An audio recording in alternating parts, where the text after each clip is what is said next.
Okay.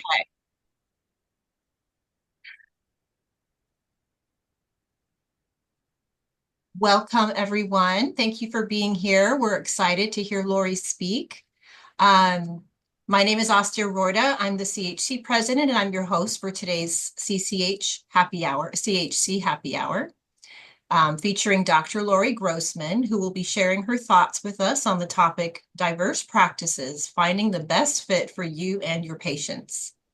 The purpose of the CCH Happy Hours is to provide homeopaths with information to support their practice. The happy hours are hosted by the Public Relations Committee of the Council for Homeopathic Certification. The CHC is almost entirely volunteer run, and serving as a volunteer on one of our committees is a great way to support our profession and earn CEUs. As you may know, the mission of the CHC is to advance the homeopathic profession by certifying individuals who meet and maintain a recognized standard of professional and ethical competence in classical homeopathy, and to assist the general public in choosing appropriately qualified homeopaths. We envision a healthcare system that encompasses certified classical homeopathic practitioners accessible to all. These quarterly happy hour sessions are just one part of how we fulfill our mission. Before I introduce our speaker, a friendly reminder to keep your microphones muted unless you are asking a question. We will have a Q&A portion after Lauri finishes her presentation, so please hold your questions until she indicates that she is ready. This session is being recorded thanks to Yashi's reminder and will be posted on the CHC's YouTube channel. Please note that the opinions expressed during these webinars are not necessarily the opinion of the CHC. Now I would like to introduce our speaker.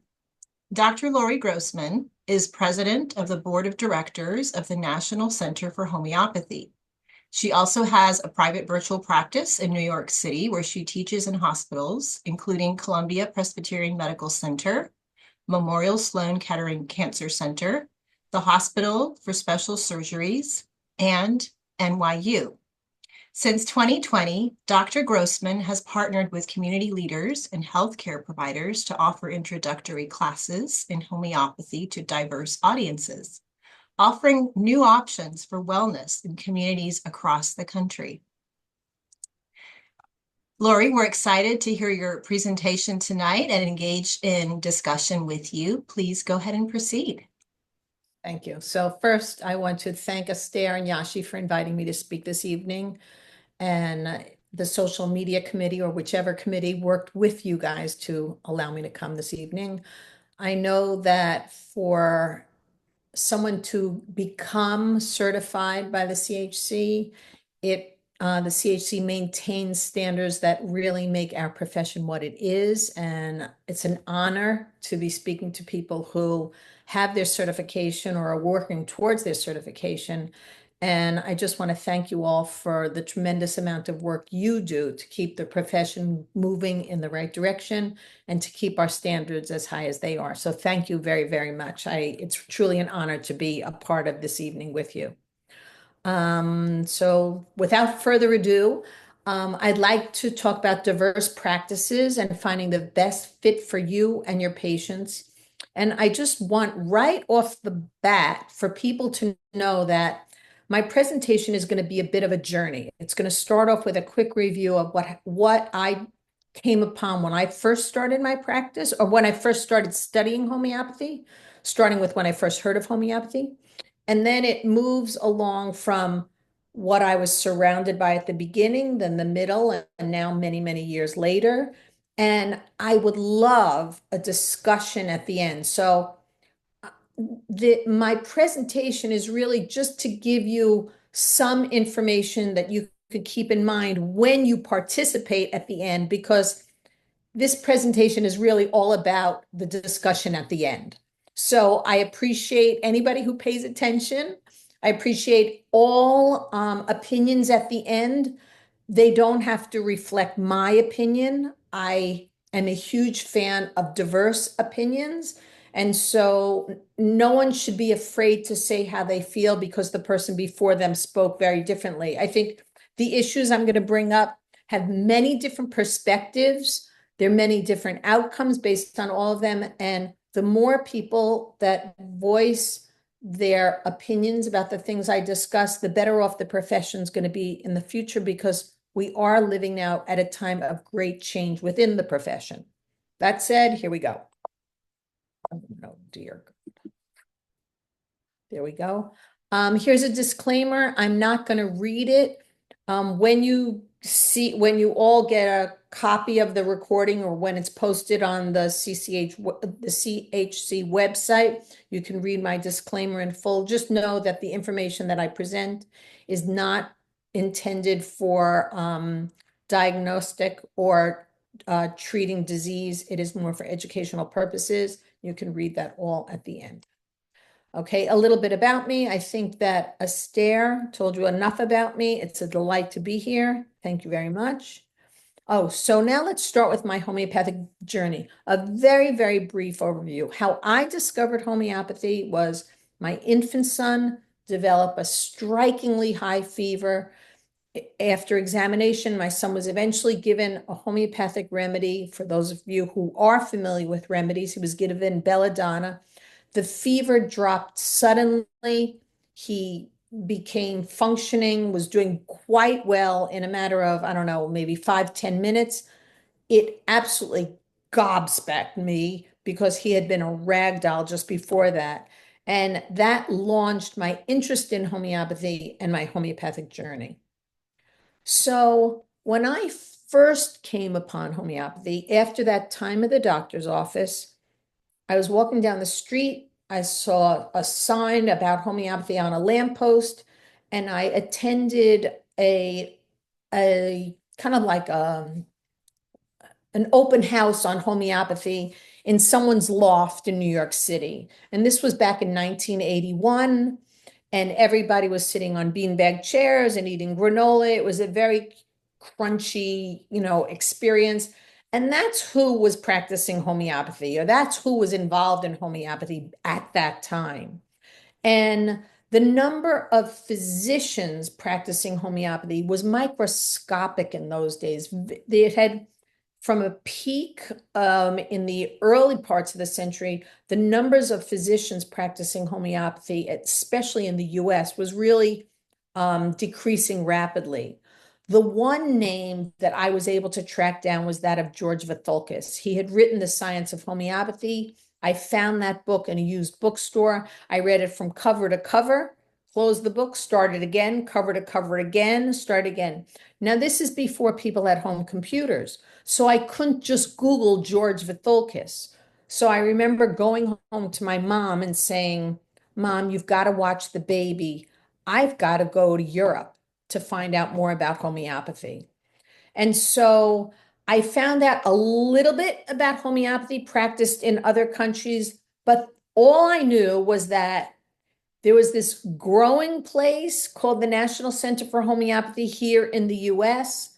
There were some naturopathic colleges in the US. There were 2 at the time, and you could only practice naturopathy in 7 states. My state was not one of them. That kind of crossed that one off the list. In India, they had bachelor's degree programs in homeopathic medicines, and those were extensive programs, 4.5 years of studying science and homeopathy and medicine. In England as well, in the UK, there was the Royal London Hospital for Integrative Medicine offered postgraduate courses in homeopathy, herbalism, and acupuncture. And that was in many ways similar to what was being taught at the naturopathic colleges in the US. However, it was very unified. Wherever I went, the only thing I heard, now it could have been different in other places, but the only thing I heard was about classical homeopathy, studying Hahnemann and Kent, getting grounded in the principles of homeopathy, the law of similars, minimum dose, potentization. At every place that I was going to learn homeopathy, there was a deep dive into materia medica and repertorization. And there was a general acceptance that if you wanted to practice homeopathy, it was not going to be a simple journey. and it was one that was truly going to require dedication. However, the feeling was the rewards were infinite when you got to witness the transformation in people's health.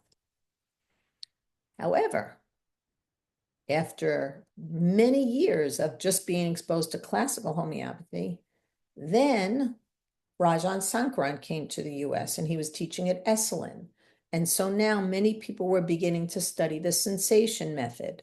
Now, let me just tell you that the Indian homeopaths that were practicing the sensation method had already been very deeply grounded in classical homeopathy. So they didn't just start off with the sensation method. They knew their repertory. They knew their materia medica. They knew the principles. They had studied the organon very deeply too. And so as these new ways of looking at cases was evolving, at the beginning, all these people still had a real grounding in classical homeopathy. So people started to study the taxonomy of the animal kingdom, the study of the periodic table and how that might come into play when selecting a remedy. Then there were certain ailments or certain conditions for which people were creating new protocols. So the Seath's method was born for autism or the autistic spectrum. And there then became protocols for PANS and PANDAS. And now that's even moved on to even more protocols for other conditions.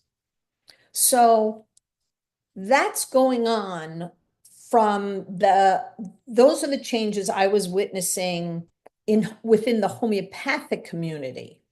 But now within the medical community and within the healthcare community, there were huge changes going on. There was a tremendous spike in the cost of medical training. I remember Amy Rothenberg recently said to me something like, when you went to naturopathic college in her day, you could pay for your whole tuition by waiting on tables. But nowadays, people graduate owing hundreds of thousands of dollars or tens of thousands of dollars in debt to pay for their education. So there's a huge cost that medical doctors and healthcare practitioners are now carrying, which they didn't have before. Also, the length of time of this education, whether it's a medical degree followed by a residency, followed by a fellowship, so the cost is going up and the length of time is going up. And then insurance became a big factor.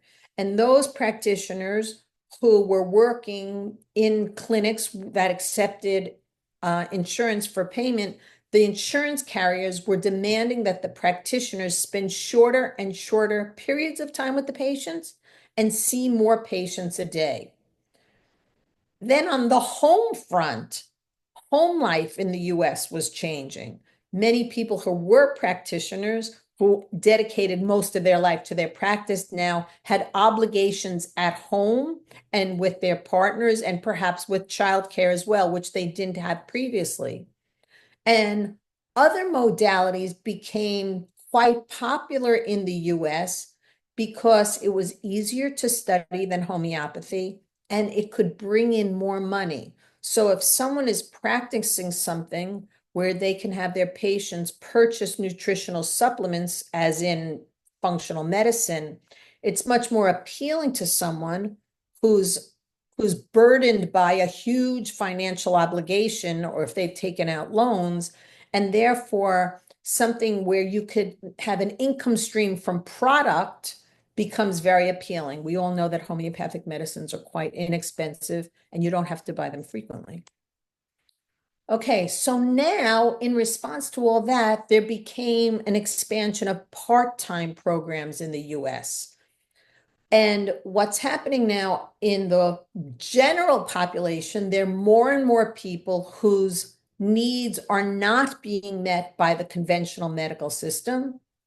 So, and especially in fields regarding children's health, women's health, sleep, stress, emotional challenges, and conditions on the autistic spectrum. Together with the medical system not meeting the needs, increased cost of healthcare, and this shifting priority, people really wanting green medicine, sustainable medicine, medicines without toxic side effects, and medicines that do not cause dependency. So this is a continuing shift as we move from the 80s into the 90s into the 00s. Okay, so now comes the burst of online educators. So now we're talking way into the 2000s, because before this time, people attended the National Center for Homeopathy's webinars and their conferences. People attended the National Center for Homeopathy's summer school. But now we're having a shift now where there are a lot of online educators, some of whom have professional trainings and some who don't have professional training. And so this is another factor that's entering the picture. So now, with all these things, we're seeing a shift from single medicine prescriptions towards the use of more acute remedies prescribed at the same time and a much greater use of combination remedies. When I first started practicing, there were no combination remedies or only a minor amount. Now, if you go into a pharmacy that leans in a holistic way, you will see many boxes of the combination remedies, and those are big sellers for the manufacturers of homeopathy in the US. It's very easy to select it off the shelf when they're named something like, sleep help or something like that. It becomes quite easy for the consumer to not have to spend money on a practitioner and instead just go to the market and purchase combination remedies that are very simple for them to select and also simple for them. The directions are right on the box. So now, what's going on? We have classical homeopathy, we have the sensation method, we have these other methods that help people who are on the autistic spectrum, people who have PANS and PANDAS. We have many different ways people are practicing protocol. People are following certain protocols. So is there room for everything? How do we find the best treatment for the patient? And is there a way we can determine which means of practice are better for which individuals?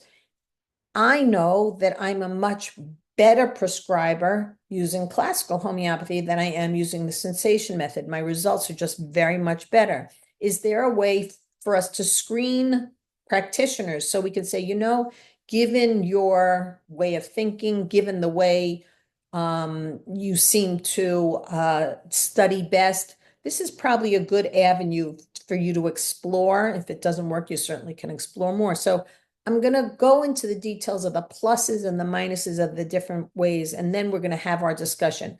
I'm going to keep saying that again and again. I want to have a discussion. I want to know what all of you are thinking and how you feel about this.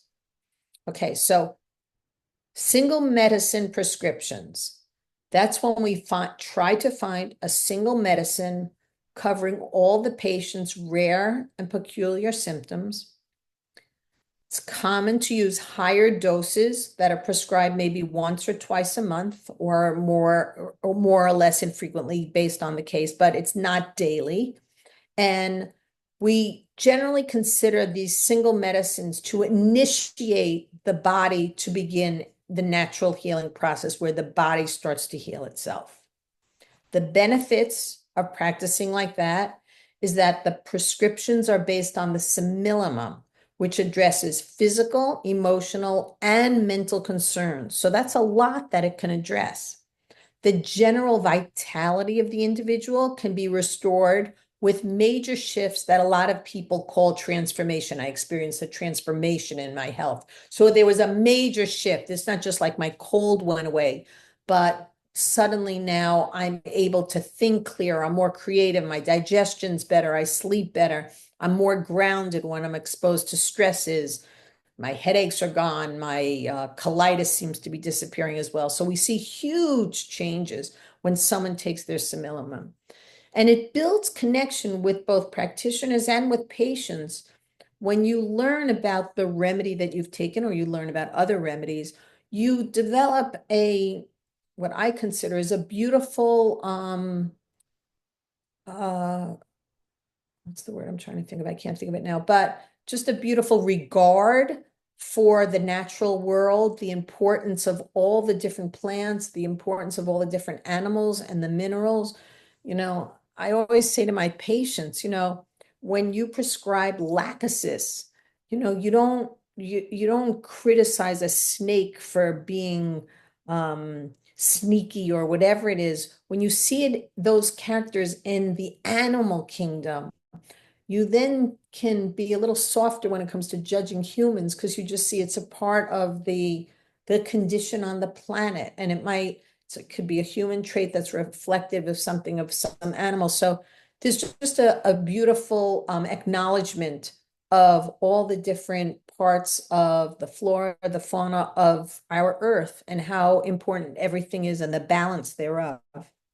Okay, the drawbacks to prescribing like that is to find the effective simillimum. One does need an in-depth understanding of case taking, materia medica, and repertorization.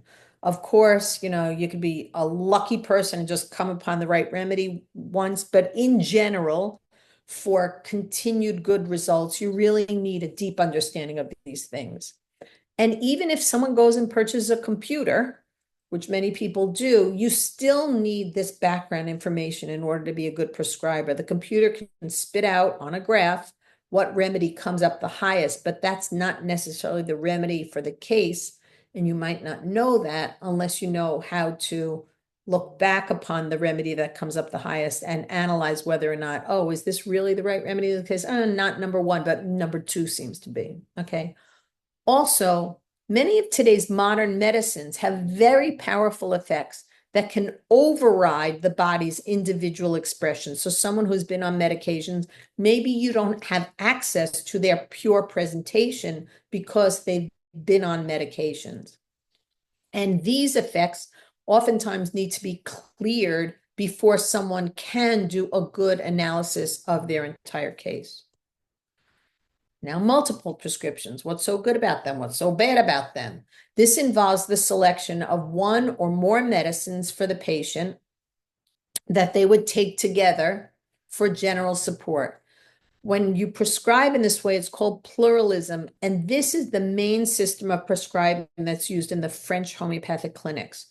Now, when I say there was a universal appreciation of all things, everybody practiced the same way. When I first started practicing, I was unaware of the way the French clinics were working. And so this way of practicing has been around for a very long time. And in the French clinics, this is not new. It's newer in many clinics in the US where people are learning this way of prescribing. However, it is a way of prescribing that's been used in the French clinics for a very long time. The benefits, generally there's quick relief of symptoms. Another thing is this way of prescribing is used in many hospitals and in the French homeopathic oncology hospitals. They find that when symptoms aren't related, you might have one symptom because of your surgery, another symptom because of your chemo, another symptom because of your radiotherapy. To find a simillimum is close to impossible.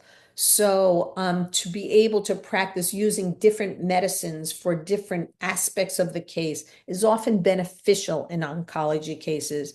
If anyone is treating oncology patients, Dr. Jean-Lionel Bagot wrote the book Cancer and Homeopathy, and it's excellent. So I'm just mentioning that here.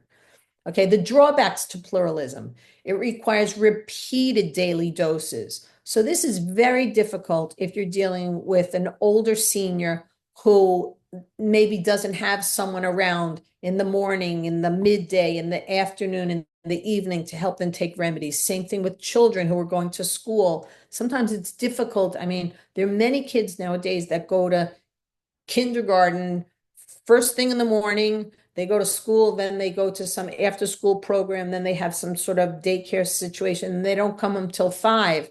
So who would be giving them remedies between 8 a.m. and 5 p.m.? It's a little more tricky to manage. If deeper issues besides the acute physical symptoms are not addressed, then chances for this long-term improvement or transformation that I mentioned before with the simillimum will be missed if you practice in this manner. Okay, now this is a quickly growing area, protocol, prescriptions. This entails the selection of one or more medicines for the main symptoms of a patient from a reduced possible field of medicine. So in other words, you're not considering the 4,000 different medicines for the person's condition. You're saying, listen, when it comes to sore throats, here are the 5 most commonly prescribed medicines. If there's quick onset with fever, belladonna. If it's the pain is worse on the left side and there's a purple coloration to the throat, laxative. So you see, it's taking a condition, simplifying 5 different presentations, and you select your remedies from that. That's one way protocols can be practiced. So that is a growing way people are prescribing homeopathy in the US today. The benefits, needless to say, the training is far less demanding. It allows the treatment of many people in a shorter period of time. So you're not sitting there taking a 2-hour intake. It's actually excellent for emergencies where there are few practitioners available and scores of people or hundreds or thousands of people that need treatment, such as, say, if you have volunteer practitioners after a wildfire, after an earthquake, after a shooting in an area, in a school or whatever, you can say to volunteer homeopaths, perhaps some not with as extensive training, these are the 5 main remedies that we're going to focus on. See if you can find which remedy the person is actually closest to, and you could prescribe that. When a person's simillimum is a part of the different choices for the protocol, then it's super, because then the method provides quick relief of symptoms and deep relief of symptoms, but that's not always the case.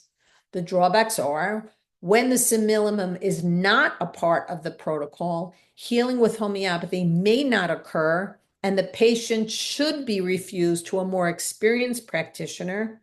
And we all know that doesn't often happen. So if someone's practicing in a way where they hit a wall and the person's not getting any better, how do we encourage, and I'm going to repeat this at the end because I do want us to discuss this. How do we encourage practitioners when you can't help a patient? How do we encourage them to refer to a different practitioner that might be using a different approach, who might be able to help the patient more? Keep that in mind. That's a big part of my discussion. Now, of course, they're the combination remedies. When multiple homeopathic medicines are mixed together in low dilution to form one preparation, it's called a combination remedy. The different ingredients work together to form one new homeopathic medicine. And this is the most common way of prescribing in Germany. However, this way of prescribing is growing around the world. The benefits, super easy to use by novice prescribers. It's useful when a person's in a weakened state. It can provide fast symptomatic action, can be used to support organs and symptoms frequently encountered in complex pathologies, and I have a study listed there. And it's also used to allow drainage of organs in preparation for long-term treatment. The drawbacks, though, short acting and superficial, the effectiveness decreases over time. It's not based on the law of similars, but on experience in medical practice. And some people even believe it masks symptoms. Now, that can be an advantage in an oncology patient who is suffering from many side effects. So when you get rid of the side effects, that can benefit that patient. Okay, so I'm going to start my conclusions here. Is there room for everybody? I do think this is a critical discussion at this point in time.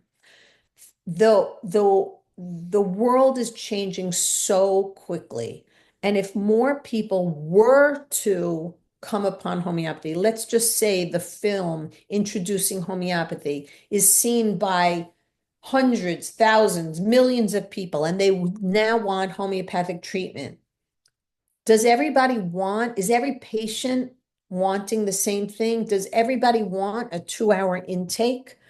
Do some people just want a more superficial, quick case taking and just they want relief of, say, one minor physical complaint? Say when they go to bed at night, their head is just filled with thoughts. I don't care about anything else. Don't touch my colitis. Don't touch my frequent urination. All I want is that when I go to sleep at night, I don't want all these thoughts to stop. And all they want is coffee. And if that's all they want, are you doing a better service by providing that for them? So, how do we select treatments that will do the most good for each individual patient? And are there certain methods of treatment that are best suited for certain practitioners? And are there certain treatments that are better suited for other personalities? And will healthcare practitioners and home prescribers be open to referring out if their method is not effective for the individual? In other words, if a home prescriber who studied with one teacher is not getting good results, how do we encourage them to say, okay, the way you studied was fine. However, if you go to see a person who practices in a different way, perhaps you'll get a better outcome for your family or for that individual. And more than anything else, my big question is, how do we keep the lines of communication open? So we're going to get back to the questions. I just want to mention a few things about NCH and then we'll get back to the questions.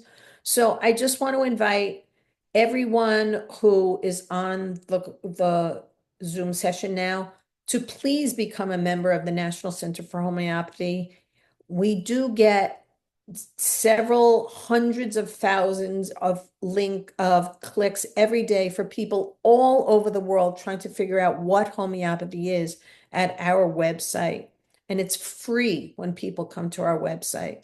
And I just want everyone to know that if you have been CHC certified, then you can take 10% off, $10 off your membership by using the Take 10 code. So be sure to do that.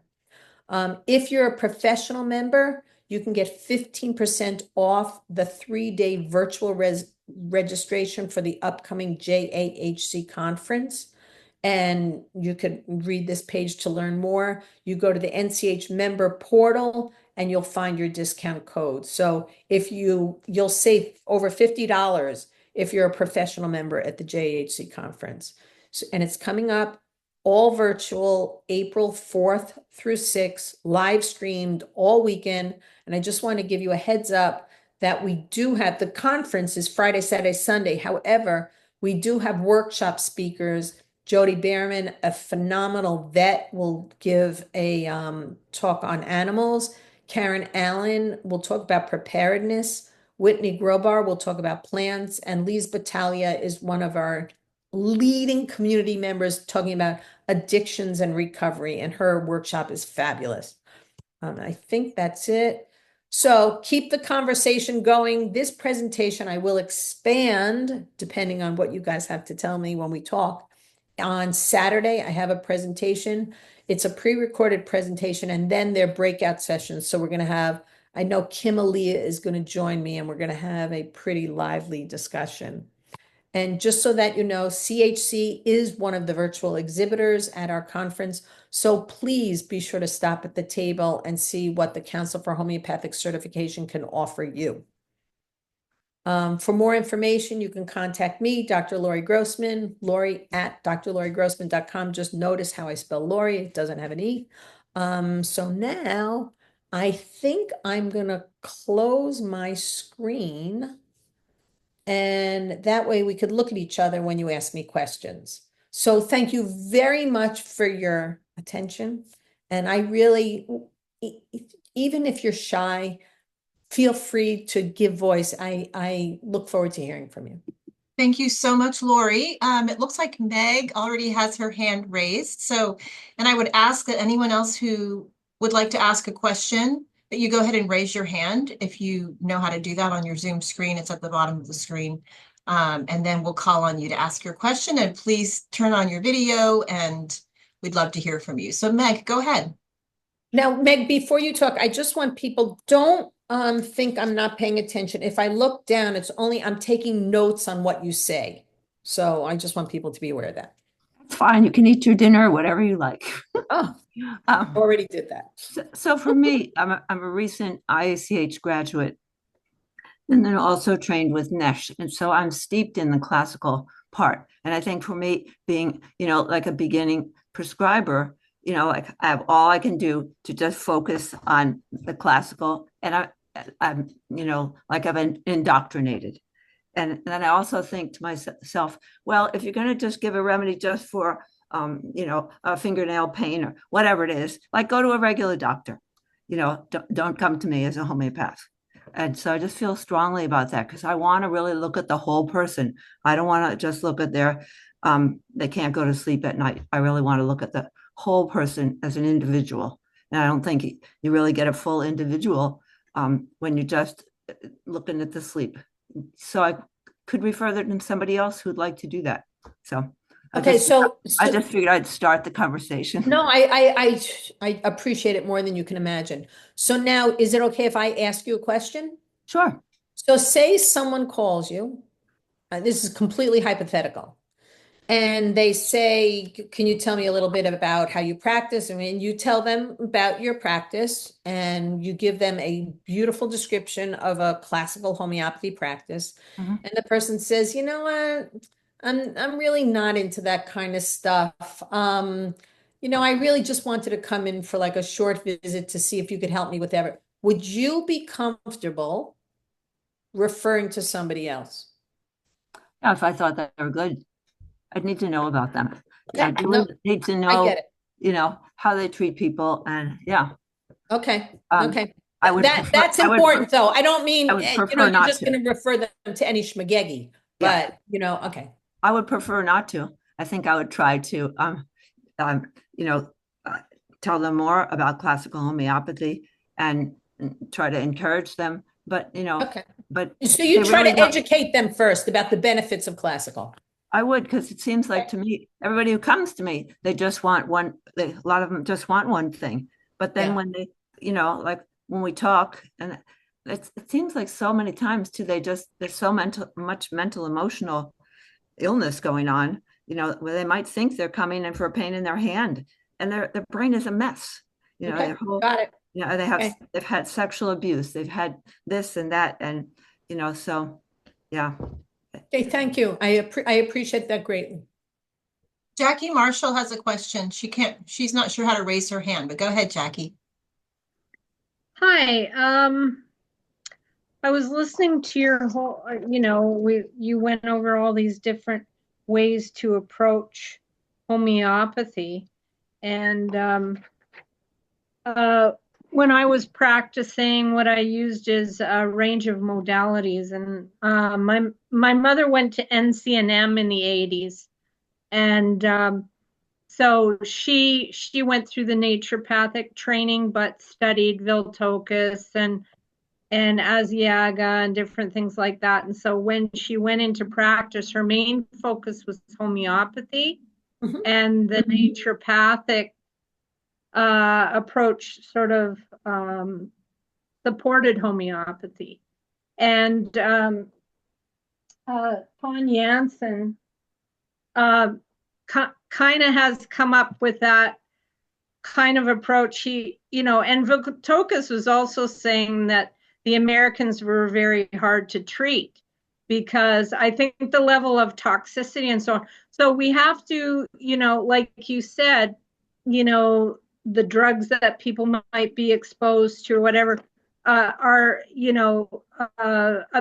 obscuring the simillimum, So I think it takes time. You have to work with the client, on a number of levels, and then you can get down to the similimum. You know what I mean? So you might have to work with nutrition, detoxification, da da da da da.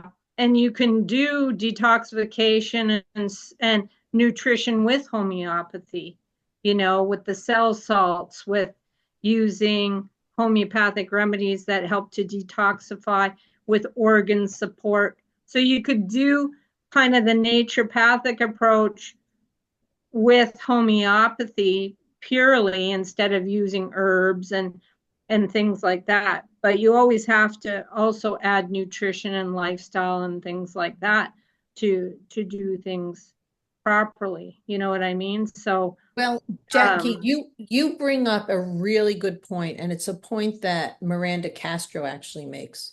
And she says that we need to see our patients more frequently in order to build up a relationship with them.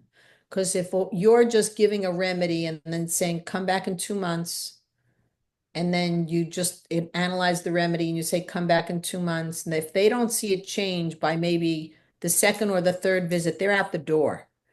And what Miranda thinks is that we need to utilize things like, just like what you were saying, be it nutritional and lifestyle education and things like that, because then our patients get to know us better, and then they're more patient with the process of what the process that a classical approach might require.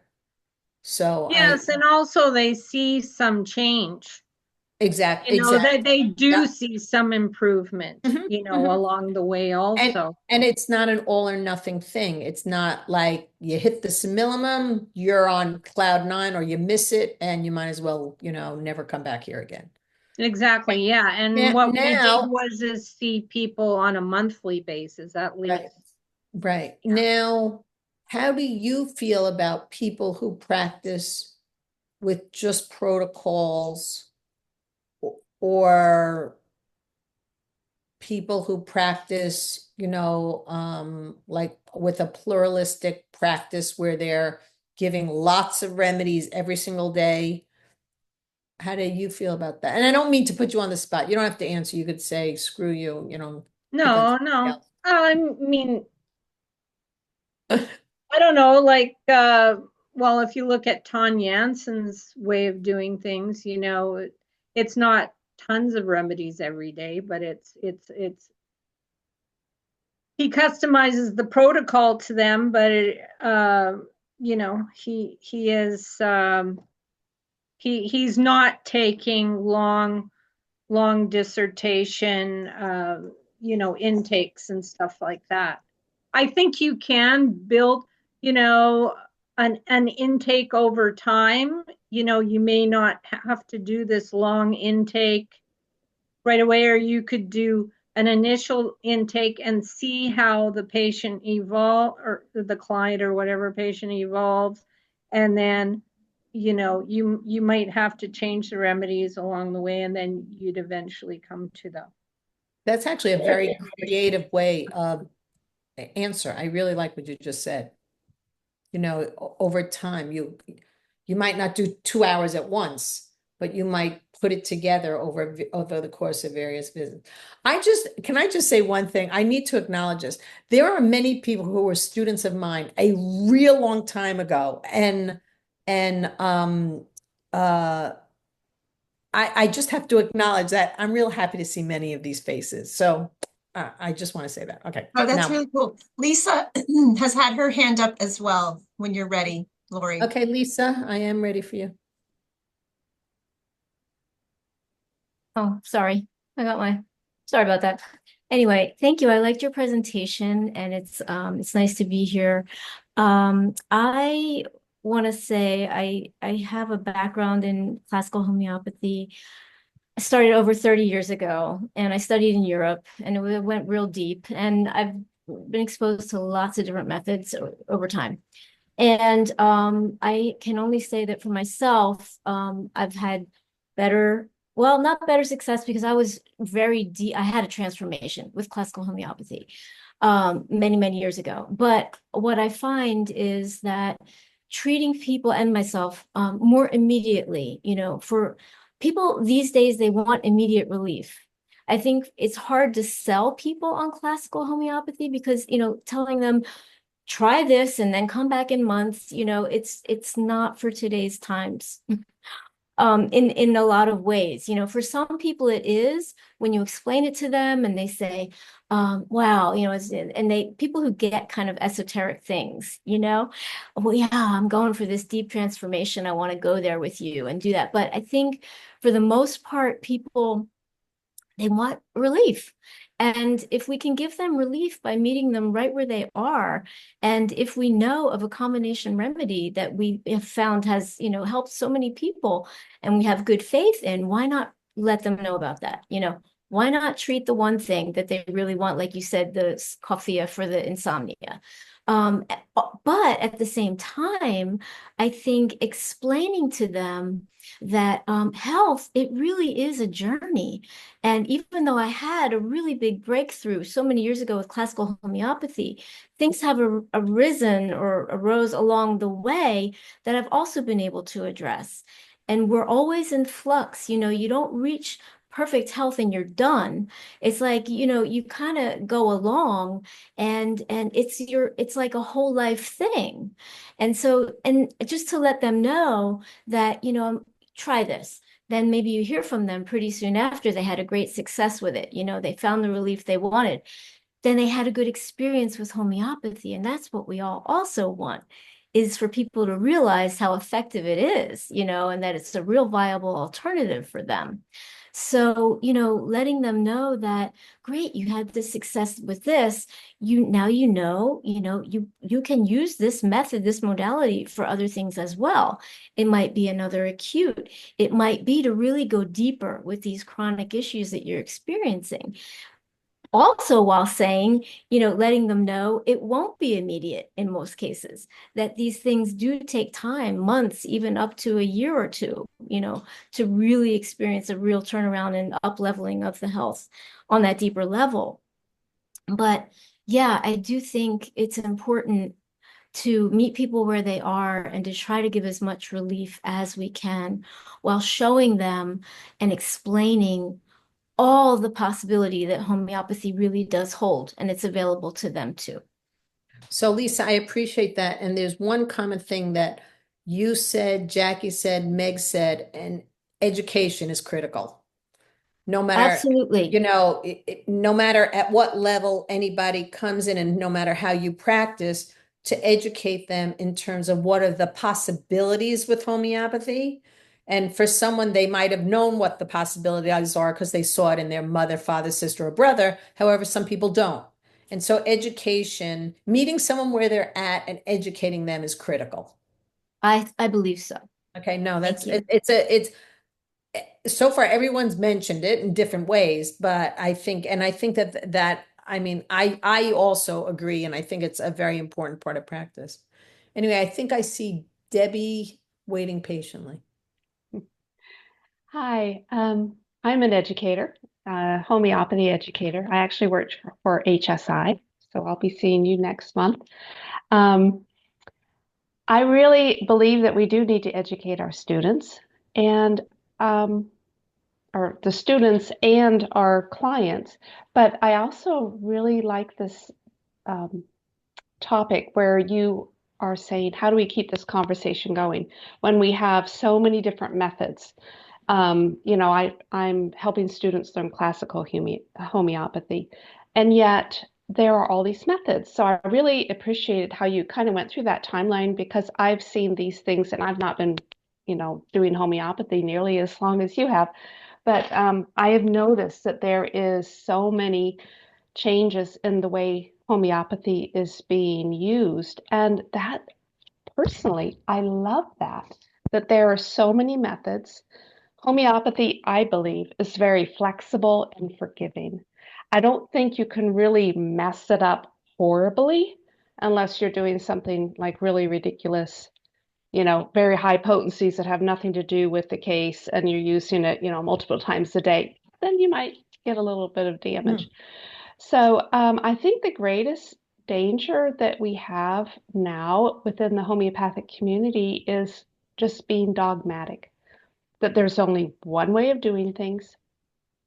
And I also think it is a danger to dismiss home prescribers, the moms that want to learn how to use homeopathy for their family, who have a homeopathy kit and they're just doing the best they can to, throw in remedies at their kid in the middle of the night. I think it's the moms that are going to keep this alive. And so the more we can not look down our noses at people who are not professionals, the more welcoming we can be. Again, it's about educating people about homeopathy and how wonderful it is. I can remember. Debbie, I hope you're coming to the JHC conference. Your warmth is fabulous. Well, I talked with you in the last conference a couple of times, actually. Well, Yeah. chat with we won't see each other at this one, but chat with me. It's just wonderful. I mean, this is to everybody, not just to Debbie. It really is wonderful when people can be open-minded and warm to other people, even if you disagree. I mean, yeah. Debbie's saying homeopathy can be forgiving and there's, different things can work, with many different people. But even if you didn't feel that way, at least to be open to having a discussion with people. That's what I want. That's what Chris and I are working for at the National Center for Homeopathy, as there are so many emerging different ways to prescribe and different schools of thought. How do we keep a united profession? Right. So I think that's the point of this presentation, is my saying, how are we going to keep everybody together? Yeah. To not be dogmatic, not be so it's my way or the highway. I think there's room. I believe the world needs more homeopaths. And I believe that a mom who knows how to use arnica and aconite can do a lot. So I agree. I'm all for it. And people will develop their own preferences about how they want to use homeopathy. Like you mentioned, the sensation method. Personally, I don't get it. I think it's fascinating, but I don't get it. And you have to gear it towards your client. So anyways, thank you. Thank you very much, Debbie. I appreciate your speaking up. So we have time for one more person. Looks like Hema has had her hand up. Hello, everyone. This is Hema. Hi, Hema. That's a beautiful mountain. Oh, hi, Hema. Yeah. Hi. Nice to meet you all. I just wanted to say what Debbie has already said. See, with so much going on, we should always be open-minded. There is so much coming in. I'm a homeopathic doctor from India. I have been practicing since 2 decades, and I have seen a lot of changes. So one thing I'm sure is be open, because with the adversity we are facing, as the homeopathy is becoming so popular, even the adversity we are facing is becoming so popular. So what we say, what we do, it's like we are in the limelight. So we should be more welcoming. Like people should come more. We should be encouraging them. Once they come, like how moms should be encouraged, everyone who their interest should be picked. And we have to be learning the ways how to explain them, like the patient awareness, like what you said. I was interested in this topic because I have seen there are so many homeopaths, like sensation method, predictive method, so many things are coming. But if you see them, if you learn them, the basic thing is everyone is saying it's all based on Hahnemann's principles in their own experiences, and from their experience, they're formulating the ways which can help us to treat the patients better. So what I have seen here is we do less follow-ups because of the time and the patient time and our time, like that. One thing that helped me is online consultations, follow-ups. Because if the patient can't come to you, you can schedule some online hours, which can be easier for you and the patients or the clients also. And that's what I have seen, and I was really interested in this topic. I want to see like what everyone is feeling with so many new things coming on. We should be open-minded. Everyone, like what you said, Debbie, sensation method may not be your thing. Like no patients are similar, no two homeopaths are similar. There is uniqueness. That is what we homeopathy believe in, right?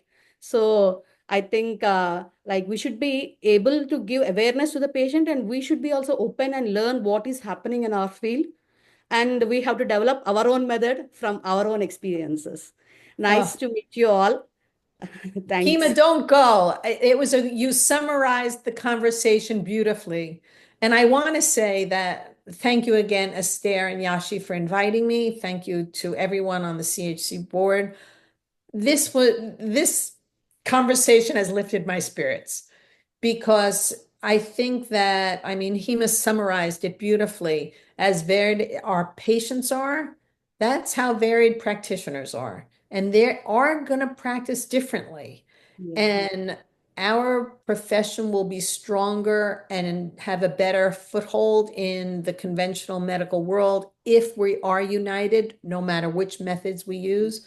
So it's a delight to be in a conversation here with all of you who I'm sure you practice in different ways. Seems like everybody's grounded in classical homeopathy, but everybody does have a different approach. And it's very, very interesting to me how so many of you mentioned the importance of educating patients and for allowing them to understand the homeopathic journey according to the way the practitioners practicing, and also to be able to become closer to your patients by virtue of having conversations about lifestyle and foods and whatever it is. So this makes me feel very happy. So that said, at the upcoming JAHC conference, I will be speaking on this topic in even greater detail, and I'll be speaking with Kim Aaliyah because we both have discussed this issue.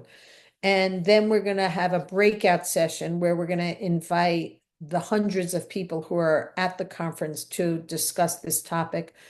My goal is so that we enter 2025, or we go into 25 as a more united profession, acknowledging the fact that there are many different kinds of practitioners, and we can refer to different ones if we feel like it. We can educate our patients, and we can provide an unmatchable service to those people who are really struggling with healthcare in the US.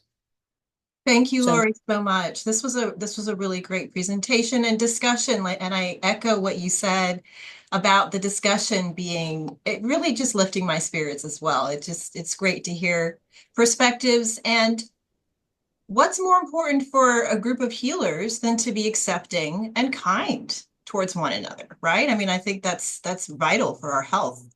Yeah. So I really appreciate what you're doing and look forward to your JAHC sessions. well, if this is how your coffee chat or your evening chats go, then the CHC is really imparting a real sense of unity and understanding. And I think that's fabulous. Well, thank you, Lauri. I appreciate that. Thank you for being here and facilitating this discussion. And I just want to encourage everyone, if you aren't already on our newsletters, our newsletter list, to go ahead and sign up. You can sign up on our website.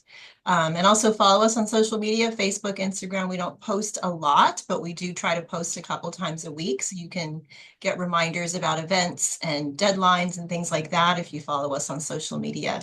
Thank you all for being here and have a great night. And for anyone who doesn't know who Christine Donka is, she's the executive director of the National Center for Homeopathy, and she's smiling in the corner of your screen too. So thank you, Chris. She's in charge of helping me get my slides up correctly. Yeah, thank you guys. And a lot of other more important things too. Have a great night, everyone. You Thanks too. to Christina as Bye-bye. well. Okay, bye-bye.